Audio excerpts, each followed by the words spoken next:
All right, hey, thank you guys so much for joining us for this Lead Pastor's Lunch. Very excited. Still got some questions flowing in. If you do have questions during, we will get you some blank note cards. You can just throw your hand up. I'll come and run those to you, as well as if you've got any live questions, I'll have a microphone, so just wave your hand in the air if you want me to run over. As we're kind of finding our seats here, go ahead, make your way in. I hope you all have had your Chick-fil-A and are stuffed and ready to just get something good out of this. So we're kind of taking our seats, all ready to go. Like I said, if you've got any last minute questions, throw your hand up in the air. I'll come over and take care of you. Yes, I got you, man. And Miss Kristen, you can take it away. All right, welcome. How y'all doing? Everybody get lunch? Y'all ready for some Q&A? Yeah? So my name is Kristen, and I'm on the staff team here at Bayside, and excited to welcome this. I'm all up. I know, she's all up on me. Whoa! See, you guys gotta understand. On a stool is always amusing. Yeah. Why they put a double X on a stool? Do you not have a chair? Should I just push I know, don't push me, because it will either start shrinking or it'll go over. I'm not a medium like Brandy like and Emmy are mediums. Well, it's so great. Thank you guys for coming and joining us for lunch. And what we're going to do here, I've got some questions you guys have written. If anybody has any more, you can just hold it up in the air, and Truff or Corey will run by and grab them for you and bring them to me. We're going to try to get through as many of these as we can. Before we do that, let me intro the panel that we have. You all had a chance to meet everybody, I think, but let's make sure that we know who everybody is. We're so glad you're all here with us today. I've got Pastor Dino Rizzo right next to me. So honored to sit by you. Pastor Dino serves as the executive director of ARC. You all know what ARC is, an amazing church planning organization. You also, you're married to one of the sweetest ladies, Miss DeLynn, on the planet. You are also, you founded Healing Place Church in Baton Rouge. You pastored there for 20 years. You now serve as the associate pastor at Church of the Highlands. And we're just so honored that you'd share some of your wisdom and experience with us. Thank you so much. How many people got something out of that message that he shared? Just a little bit. Yeah. I love it. Always so good. Now, and Dino was your pastor before you moved to. He was. Before you moved to Florida. I've known Pastor Dino since I was like a little peanut in high school. This is a strong leader. Yeah. You're a great leader, and your husband are great leaders. Well, pretty much. I get to serve under really amazing gentlemen and pastors. And I really am so thankful to have known you and DeLynn for so long. So, all right, what else do we have? We have Pastor Emmy with us. Pastor Emmy, thank you so much for being here. Thank you for having me. And you opened up the Relate Conference for us with an awesome word. Pastor Emmy is the lead pastor of Excel Church in Massachusetts. And now, where's the city? I don't know how to pronounce this. If you read it, it says Leominster. We pronounce it Leominster. Central Massachusetts, right in the middle. They have their own way of saying things, you know. I'm so glad I didn't try to pronounce that. I would have totally botched it. We're so glad to have you here. You have really seen your church grow. You guys started in 2014. Yeah, it's Super Bowl Sunday. I know Super Bowl Sunday. You advise against it. I get it. Dino, he didn't listen? No, I didn't listen. That was before I was coaching. I changed the launch date like 4 times. I was tired of it. I'm like, I'm doing it. And then on the end, we got Pastor Randy. Come on, give it up for our lead pastor here at Bayside. Pastor Randy, I've known Pastor Dino for a long time, and Pastor Randy and Miss Amy, they are family. And yeah. Glad Dino sowed such great leaders into this church by sending you guys over here. Honestly, without Jordan and Kristen, Bayside would have never made it. And I'm not kidding. I think I remember when Jordan, I have this vague memory of him leaving, like in the car here, like driving. He either came by the church, it was the old church, we were in the foyer, and it was like his last Sunday or his last moment. And I vaguely remember praying for him. And he must have been 17, 18 years old. He was 19 years old when he led worship for a very first service, and it was the first time I had ever heard him in a corporate setting lead worship. Yeah, because he had done some in our youth college, and we had subbed him in on some weekends. And but incredibly talented, Super right heart, talented. real deal. Yeah, he tells the story that you basically said, no, you're going.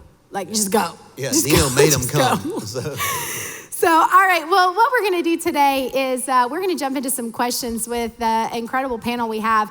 And we're going to turn this into a little bit of a podcast recording. Pastor Randy's going to be launching a podcast here in the upcoming weeks. You're going to hear more about that a little bit later. You excited about that? And so this is going to serve as one of our episodes. The heart of this podcast, really, Pastor Randy, can you kind of share give me like a 30-second what this podcast is for, and then we're going to jump into it. well, ultimately, when you are in conferences or places with pastors, you get information and you go to sessions and you learn. But the most beneficial conversations that I have with pastors typically are the ones that happen offline or in the green room, right? And those things are usually where the wealth of information, stuff really comes out. So I thought, wouldn't it be great to have a podcast where those are the things that are talked about, not the kind of public stuff, right? And so it's called the Relational Leader Podcast. It's on iTunes, it's on Spotify. I'll be talking about it a little bit later, a little bit more information. But that's what it's all about, the relational leader. Let's talk about things. It's going to be a round table always like this. Lots of experience and different pastors a part of the conversation, talking about green room stuff. Hey, here's how we made it through that, and what can you learn from that? And it'll be a conversational type thing. So that's what this podcast is all about. Relational leadership. The Relational Leader Podcast. Yeah, so welcome to the giant green room that we've created for you today. And let's jump into some of these questions. We're so excited to be here with Pastor Dino, Pastor Emmy, and Pastor Randy. We've got a stack of questions from lead pastors from all over the country. And we're going to jump into some really raw and authentic conversation. You guys ready for this? Ready. Yes. Let's go. All right, we're going to jump into the deep end here.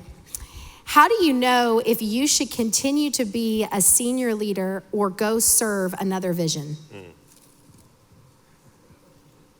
I ask myself that every week. How can I get out of this thing, right? Hang on, right? I think that the relationships are so important. We need to have people in our lives that will tell us what we need to hear, not what we want to hear. And if we make a decision without that, then we might make the wrong decision. Because some days I am ready to quit. Some days I think we're taking over the world, right? Do you know how the rotation, the revolving door of attendance is, right? You know when they all show up and you're like, oh man, we're gonna plant 16 more campuses this year. And then the next week, nobody shows up, so you're ready to quit. Y'all know what I'm talking about, right? And so your emotions tell you things at different times. So you need to have people around you that you can have real, open, and honest conversations. You should have a pastor, you should have overseers, people that you have those conversations with. You can tell them what you're processing and what's going on, and they can tell you that's stupid. Or, hey, let's talk about that a little bit more and find out what the Lord really is saying and what's in your heart, and let's process it and then move on from there. For me, Dino is one of those. He's one of my overseers, one of my best friends. We talk about all kinds of stuff together. And I've made some really dumb decisions that he could have prevented if I would have listened. And he helped me not make some bad decisions because I did listen. You have to have those people in your life. Can I jump in with a follow-up question to that really goes right off of what you're saying? And it's all about building relationships with overseers. How do you pursue and build those relationships that you're talking about without bothering them and trying to be considerate of their busy lives, their demands, their schedules? How did you manage that? Yeah. Well, Emmy, I want you to speak that. I know your relationship with your pastor, Jonathan, one of your overseers, and would you talk about that and how you pursued that and just how that's morphed and grown? Before I say something about Pastor Jonathan, who was one of my overseers, let me just say that the statement is made, the question, the way it's articulated, I hear insecurity in it. Yeah. And the reason why I'm saying that is because you're trying to make a decision for someone who should make the decision for themselves. So oftentimes when you're leading volunteers, I don't want to ask them, and They're volunteers. They don't get paid. You don't make decisions for your volunteers. You pitch the vision to them and you let them make decisions. And so it's really a codependent attitude. So whoever you're pursuing, you pursue them and you let them make that decision. So prepare your heart for a no. Legitimate no's help you pursue legitimate yeses. So don't get wounded because someone said no. They're just not the person for the job, and God is going to push you to find somebody who can. In reference to my pastor being on one of my overseers, now help me, what am I answering here? You are answering, how do you navigate and build those relationships when they've got a busy life and you don't want to bother them? Okay, so unlike these guys who have a long history relationally, when you're starting off, depending on who you are, brand new church planter, you're gonna discover really quick whether or not you're actually good at initiating relationships and then maintaining those relationships. And that's gonna reveal more about you than it is about the people you're pursuing. So remember that. That's so good. It took me, it was a risk with Derek, because it was a brand new relationship. He actually embraced me. He stepped into my world before I stepped into his. So we're rolling the dice here. Yeah. He let me speak for him before he even knew me. That was a risk. Begin to open up my heart. Because he took the risk, I opened up my heart to allow him a little bit closer. Now remember, in these relationships, your heart might get wounded through misconceptions, misunderstandings, not communicating, affect all those expectations, undiscussed expectations that take place. The scripture that says hope deferred makes the heart sick. And so we put expectations on people, and when that hope is deferred, it makes our heart sick. So you got to have open conversations about that. Because they have an expectation of what they're going to give you. You have an expectation of what you want from them. Right. So you got to talk about it. Isn't that what you're saying? Absolutely. You got to talk about it. So you got to talk about the roles in the relationship, and the relationship can be very distant if you make it just about rules. It's almost like the relationship with God. It wasn't designed to be another religion. It was designed to be a relationship between you and a Heavenly Father. And so there has to be investment relationally, not just this is what you're signing up for. Because when they do need to hold you accountable, there's no relational equity there, so you're not going to feel love through the discipline. So I just opened up my heart, at least from the PDs of the world. But with Pastor Jonathan, we've had previous relationships. Now, I will say this. When I first met Pastor Jonathan, it's another issue that I think is big when you're building these relationships.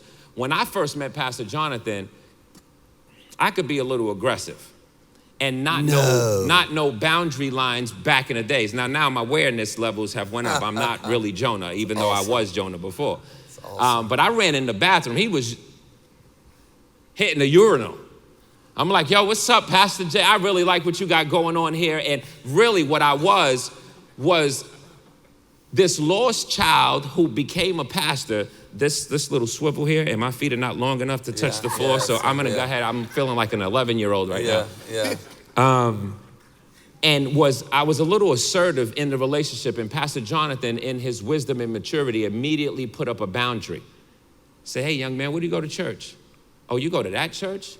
Won't you seek leadership over there and build a relationship? Maybe you can find what you need there, because he was real cautious about crossing lines because he didn't really know me. It was wisdom, way beyond my years. But nonetheless, when you have that fatherless hole, sometimes you don't hear appropriately and you keep pursuing because you're seeing something else in the relationship that he may not necessarily is called to be at that time, even though you're still pursuing it. Over a period of time, the relationship was built. Over a period of time, I allowed him permission into my life, and also permission to challenge, to discipline, to correct, and things of that nature. So 2 years into the launch of the church, when I dealt with the burnout, and then I started tripping, they came into the office, and when they said, hey, we're gonna go get you some help because of all the trauma that you came from, I was ready.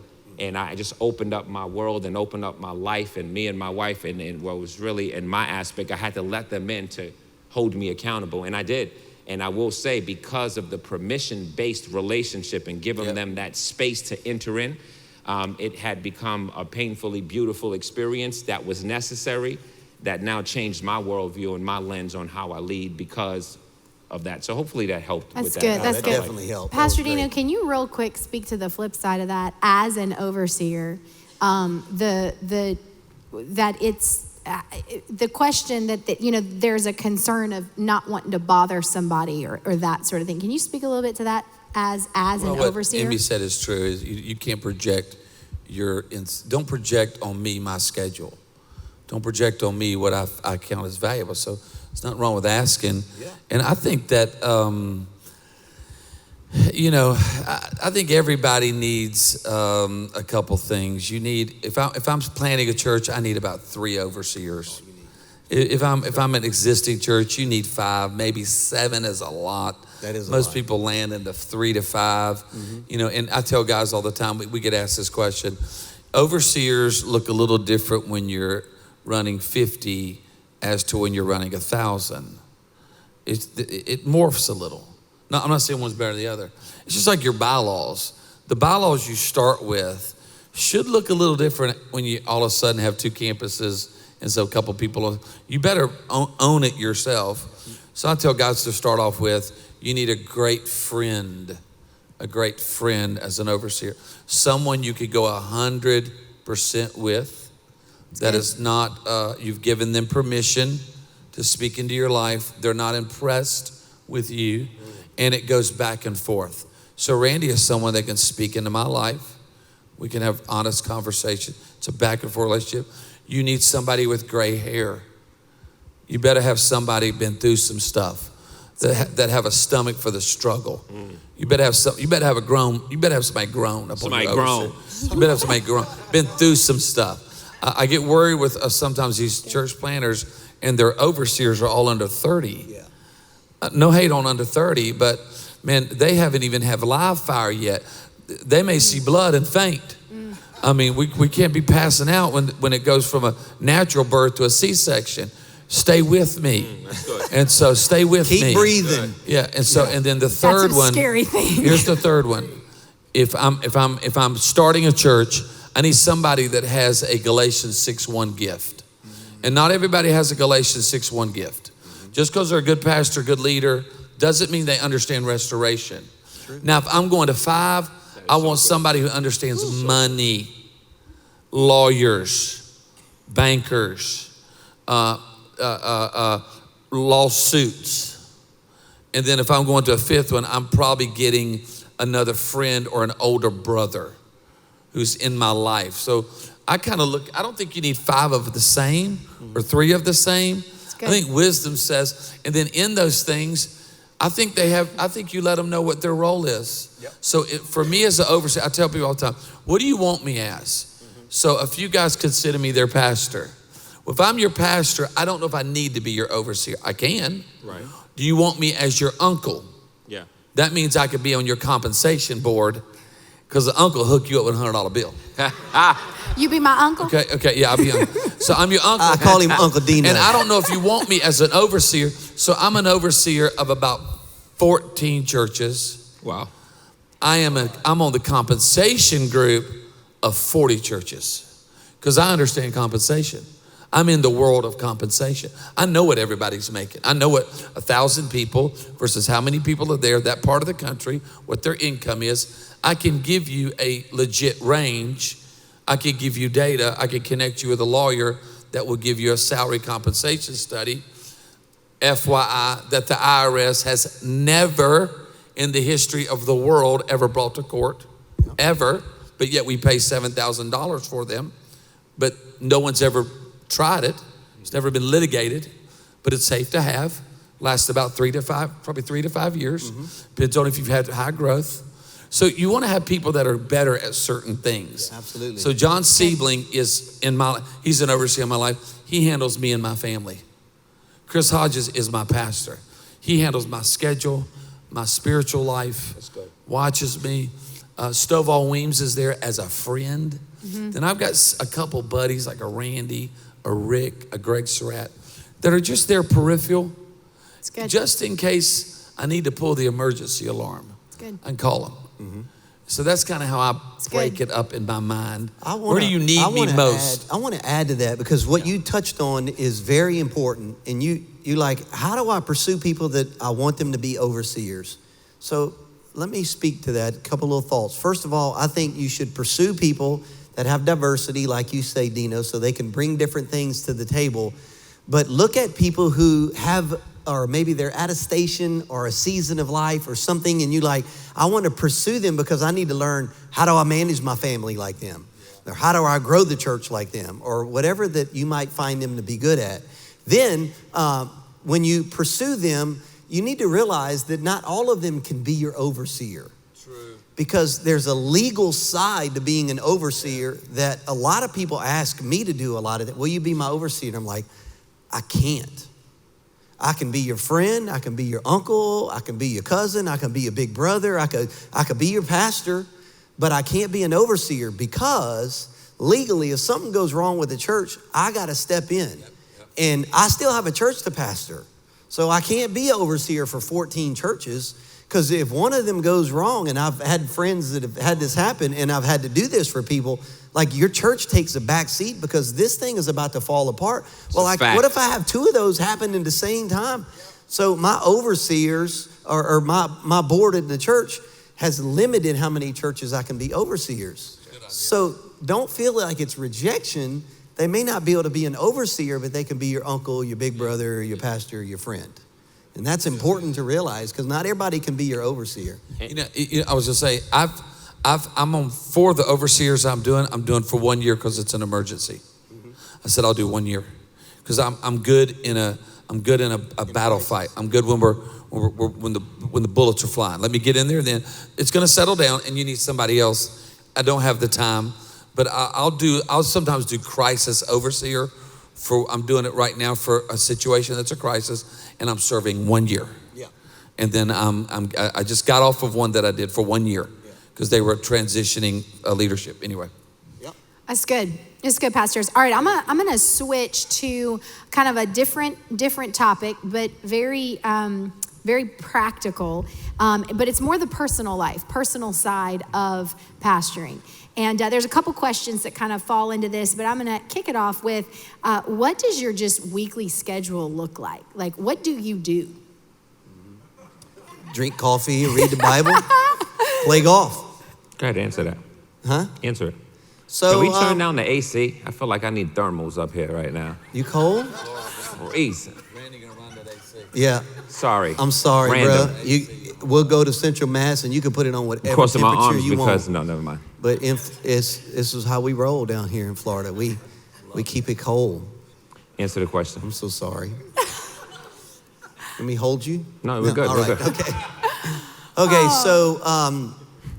so my weekly schedule, I'm off on Mondays. Tuesday we do meetings. That's my all staff meeting times. My trustees meeting I would have on a Tuesday night. Wednesday we start with prayer, and then that's a study day. So I'll prepare for the weekend, but then I'll throw a meeting in there as well. I'm good for about 3 to 4 hours at a time, and then I need a break. I got to get out of my office or I'm gonna go crazy. All right, I'm in my office at my house where I do my sermon prep. Then I'll have some meetings or some phone conference calls or things like that. Come to the office, have a couple of meetings, maybe lunch, go back. I got another 3 or 4 hours, and then that's all I can handle on a study day. All right. The next day on Thursday, that's where I finish the message and do the same thing. I'll have some meetings thrown in there as well to break it up. And then Friday is my day with people in the church. I spend my day typically with high capacity givers on Friday, where I'm pastoring them, investing in them, building relationship with them, because the more I am invested in relationship with them, the more they're invested in the vision of the church. I hope you heard that. Yeah, so good. The more that I'm invested in relationship with them, the more they'll be invested in the vision of the church. You've done that so good, Randy. Thank you. If there's anything you hear at Relate Conference 2020, so good. It's that statement. It's worth the trip. Mm-hmm. And then I preach Saturday and Sunday. We have services on Saturday and Sunday, and so that's full on for me. So, how about you? I'm gonna make some adjustments after hearing that too, which are Friday. Well, my day's off on Friday. We try to focus on 2 days off. I resist the urge, and I think I learned this from maybe Hollins or something, not doing any services on Saturday. Mm-hmm. But Friday and Saturday is our days off. And my wife is adamant about making sure we have personal time. I have a major blind spot with that. I'm like the squirrel guy, like real. My assistant will give me a list of things that I know that are coming up and down the pipeline, and then I'm not lying to you, like it's just, I'm my biggest enemy. And so in the process of having my agenda, I'll be recruiting at Starbucks somewhere, and I'll stop at the mall and try to get this dude to come to church, and then I've wasted 4 or 5 hours, but I did bring 4 or 5 people to the church, but then things didn't get done because I'm like, oh my God, I got this. So I try not to counsel too much, and I don't say this arrogantly, I'm really good at it, but it's so draining for me. But it's definitely easy to do. And so I coordinate with me, my wife, and my assistant, and they kind of help me lay it all out because I don't got it all together. And so, yeah, preach on the weekends, just on Sunday right now. And that's all I got for you. Like, I'm not where you are, and I'm okay with that. Yeah, exactly. Word to Big Bird. Yeah. That's good. That's practical. Let's bring it into the home a little bit more. There's a couple questions about, how do you take work, ministry work into your marriage with your kids? How do you pastor your kids, do devotionals with your kids, not take away time with your wife? What are some maybe protections or some disciplines that you guys have learned? Maybe you've gotten it wrong, now you've gotten it right, that are just real practical to make sure that your family stays healthy. I'll give a thought, then I'll let these guys give. Randy's a great dad, and so is Amy. You see their children here. They have amazing kids. I mean, incredible kids. So does Emmy. But I've never been good at family devos, but we do family meetings, and they're not high pressure meetings, but that's worked for us. A family meeting. We do a little prep beforehand. Just, hey guys, we're going to be meeting on Thursday. My kids are grown now, so I've got a 6-year-old, a 24-year-old, and a 20-year-old. So one's married, one's just moved back in our home, and then one is at Bama. So we're not together a ton, but that's worked for us. Everybody knows, man, you got to be careful what you communicate to your kids and this and that. And I think there are times, though, that my son said something to me years ago. He said, you parent me better than you pastor me. He said, I'd rather you be my parent than my pastor. And it was like, oh, okay, that probably says volumes, because I've been trying to pastor him when I probably need to be parenting him. That's really good. And so it kind of helped me to realize what my lane needed to be. Mm-hmm. And then what my lane didn't need to be. Yeah. And that's just a thought. Yeah. Amy, you got some thoughts? My kids are old enough now, have a 23, 17, we're about to be 17, and then she's going to be 14. They're getting older now where, because of the work that I've done before, I've kind of created a culture where I try to give them a voice to be heard, as opposed to, as a parent, just telling you what to do. And so giving them a voice to share their thoughts about certain things. And we haven't perfected it, but I definitely like to hear from them so that I create margin for them. Sometimes they're in this independent stage in their lives where they want to run, and I don't want to rob them from some of the things that they're engaging in, but definitely trying to hear their heart. And I just recently, I was working on a message, and obviously the statistic that's out there for, you guys probably heard this in your sphere of influence, according to sociologists, you are reaching about 12 people in 1 week. You're being exposed to them for at least an hour. 12 people seeing them at least an hour. Well, the stat is for dads in our sphere of influence, our kids are getting roughly around 49 minutes a week. So that's about 7 minutes a day. So most people in our sphere of influence are not really our family. So that kind of checked me and kind of made some date nights take place, or date days and breakfast times, and it's just been good. So my wife is adamant about making sure that we value the days off. Once again, I come from a burnout season that was experienced around 2.5 years in. So my boundaries have changed. My awareness levels have changed. I listen to my body a lot. to determine if I can't sense what's going on. Am I fatigued? Am I tired? What do I need to create? And so just invest in that. So we do a pretty good job during the season, Humble, to make sure that we kind of balance all that and invest time with each other. So one of the things that we did to help with our kids was to ask them, let them be involved in sharing adjustments we need to make. So one of the things we did a lot of times was ask them, what do you like about being a kid in ministry? And what do you not like? What do you wish was different about our family dynamics? And it allowed them to voice concerns, and so we could make adjustments in how we were parenting them. That allowed us to not live blindly thinking, oh, this is okay, or we need to fix that, and maybe that wasn't an issue for them. That literally gave us a lot of wisdom to make adjustments along the way. Date nights or time with Amy, super important. And for me, I live by my calendar. If it's on my calendar, then it's like gospel, right? So our date nights were on there. And sometimes we didn't have money for date nights, so we just put the kids to bed and watch a movie, in our bedroom together. Or we could afford a babysitter. We'd go to the beach and watch the sunset, kind of a thing. So you can't always, we can't afford to do that. Those are kind of some of the things we did. And then Monday is my day off, so Amy and I call it Monday Fun Day. So we just hang out together on Mondays. And so those are some of the dynamics we've had to try to balance that. But I can just tell you this, that I've learned it isn't always clear. It's not very concise. It's hard sometimes blending those things together. So I think that's what you should do, is blend them together. Where does my relationship with God start? Where does it end? Where does my marriage start and where does it end? Where does my parenting begin and where does it end? Where does my ministry at the church begin and end? I don't have a clue.